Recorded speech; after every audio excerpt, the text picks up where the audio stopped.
An important part of any trimming operation is to decide at what stage the leather hard clay is appropriate for trimming. If you trim the clay and try to work with the clay when it's still too wet, you'll deform the piece, and of course the lid will not fit.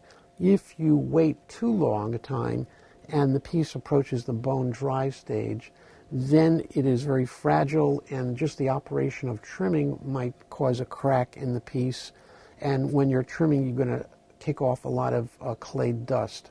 So the ideal time to start trimming is when the piece is leather hard and slightly pliable, cold and damp to the touch, and certainly if you press down on the piece, you should just barely see your fingerprint or not at all. But essentially it's cold and damp to the touch and slightly pliable. With the potter's fettling knife, you can get the wheel going at a slow speed, and with the blade touching the bat completely, you'll pass it in at the 3 o'clock position. It's very important that the blade keep in constant contact with the bat. Otherwise, if it rides up, you'll cut the bottom out of the piece they're trying to get off. So just passing it in a little bit at a time will remove it from the bat.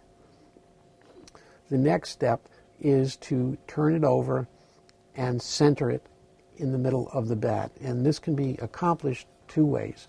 One, holding your finger stationary. Wherever it touches, you'll be pushing in the opposite direction.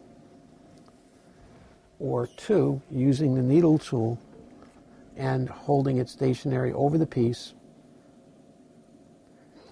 you'll be able to see if this side is low and this side is high.